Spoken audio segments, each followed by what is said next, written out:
Irregular period.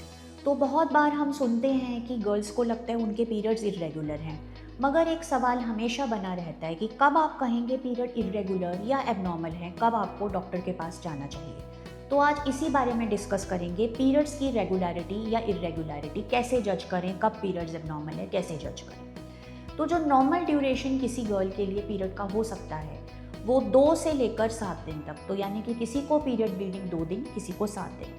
और जो length है पीरियड्स की साइकिल की, तो ये 21 टू 35 डेज तक हो सकती है। यानी किसी गर्ल के लिए पीरियड्स एवरी 21 डेज आते हैं, किसी और के लिए एवरी 35 डेज आते हैं। तो जो आपका इनहेरेंट साइकिल है, जैसा हमेशा से चला आ रहा है, इससे बहुत ज़्यादा एक्सेस डेविएशन अगर है तो फिर आपको डॉक्टर से मिलने की ज़रूरत है। कुछ गर्ल्स के पीरियड बिल्कुल इर्रेगुलर ना होकर थोड़े थोड़े 2-3 दिन ऊपर या नीचे होते हैं, तो इसमें भी मैं कहूँगी कोई डरने की बात नहीं है। बॉडी का सर्काडियन रिदम, बायोलॉजिकल क्लॉक कभी कभी इधर उधर हो सकता है। फ्यू डेज़ की इर्रेगुलरिटी में कोई घबराने की बात नहीं, लेकिन अगर आप पाते हैं in excess of 1 week up and down periods होते हैं तो आपको डॉक्टर से मिलना चाहिए। दूसरी चीज़ है पीरियड ब्लीडिंग का अमाउंट। तो पीरियड ब्लीडिंग का अमाउंट हैवी हम तब कहते हैं जब ये इतना ज़्यादा हैवी है कि आपको नॉर्मल डेली एक्टिविटी में दिक्कत हो रही है। अगर आप बहुत वीक फील करते हैं, अगर हर 1 घंटे में आपको एक लार्ज साइज पैड बदलना पड़ता है, या फिर आपको बड़े बड़े टुकड़े या क्लॉट्स पास होते हुए दिखाई देते हैं, अगर इस तरह के कोई सिम्टम है, या फिर आपके पीरियड्स का अमाउंट पहले से काफ़ी सिग्निफिकेंटली कम या सिग्निफिकेंटली ज़्यादा है, तो भी आप अपने डॉक्टर से बात कीजिए। तीसरा जो सिम्टम है वो पीरियड रिलेटेड पेन है।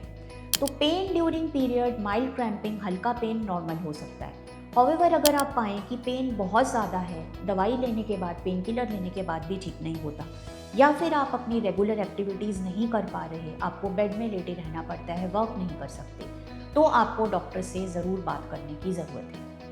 इसके साथ साथ आप पीरियड के दिनों में या पीरियड से पहले अगर मूड चेंजेस एक्सपीरियंस करते हैं, हेडेक्स, वॉमिटिंग, डायरिया, या फिर आपको लगता है कि बहुत ज़्यादा चिड़चिड़ापन या बैड तरह के खाने, जंक फूड खाने की क्रेविंग, तो ये सब PMS यानी कि प्री मेंस्ट्रुअल सिंड्रोम के सिम्टम्स भी हो सकते हैं।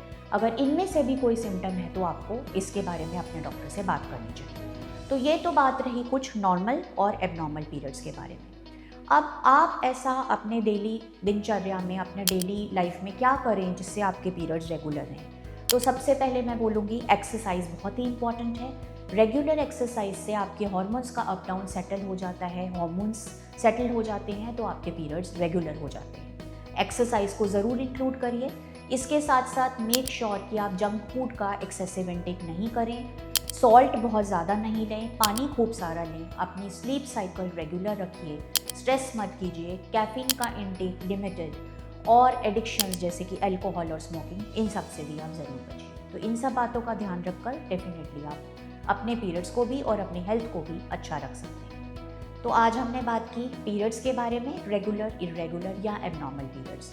अगर आपको इसके बारे में कोई भी सवाल है तो आप कमेंट सेक्शन में हमसे पूछ सकते हैं, या फिर हमें लाइक और सब्सक्राइब कीजिए, हम आपके आंसर्स का जवाब ज़रूर देंगे।